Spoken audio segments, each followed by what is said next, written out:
My name is David Korins. I'm the set designer for Chinglish on Broadway, and you're in my studio.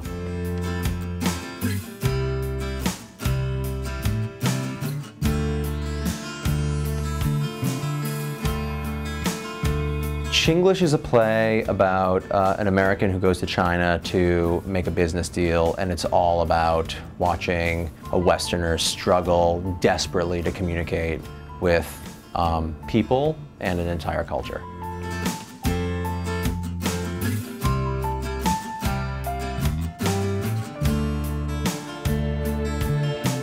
My first reaction was I could not believe that David Henry Hwang wrote as funny a play as he did.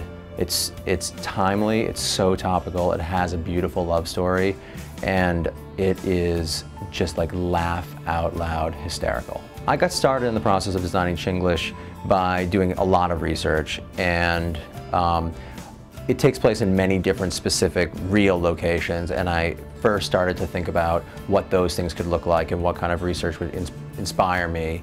But then I also really looked at the city of Guiyang in general and tried to think about what could inspire me culturally, because it is such a story about two cultures clashing.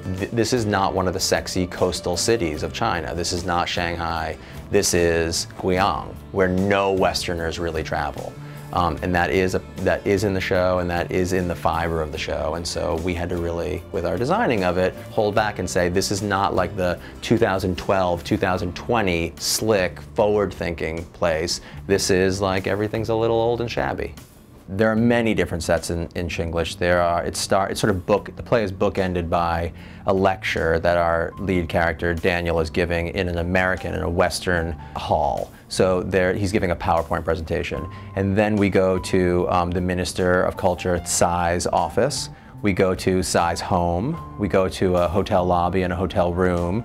We go to two different restaurants, one that is a kind of local sourfish soup restaurant and another that is a more government-run restaurant. And then we also go to a party official. They're announcing the new mayor of the city of Guiyang. So there's many locations. I think the set is, they're actually really small human spaces. They are kind of pedestrian locations, and also the architecture is kind of aspirational, but it's not that well designed. We realized that actually an office space in Guiyang looks very much like a kind of pedestrian office space in New York.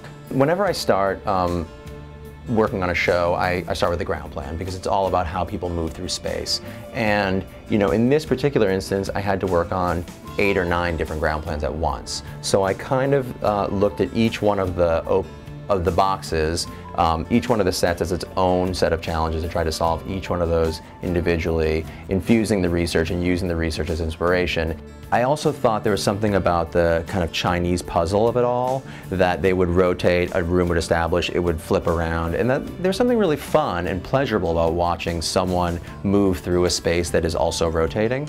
This is one of the later rounds of a preliminary model that was actually for the Goodman production of Chinglish.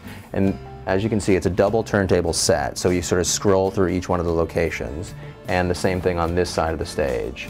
And this is just me sort of working through the ground plan and how everything is going to work together. You can see that it's a huge physical challenge to get in and around and store each one of these locations. Just watching the actors try and execute costume changes. They leave, through an elevator, and they're supposed to come in a different costume in a hotel room, and just watching them try and like meander backstage and figure their way through that was a puzzle piece in and of itself. Never really happens to me, but lightning kind of struck. I read the play, I went to bed, I woke up in the middle of the night, and literally without turning on a light, I did these 2 sketches. I went back later to notate, but really it started very much with 2 turntables, 2 L's, which was me showing myself the walls, reminding myself the next day to remember what it was that I was drawing, and I literally drew that in the dark, and that became that.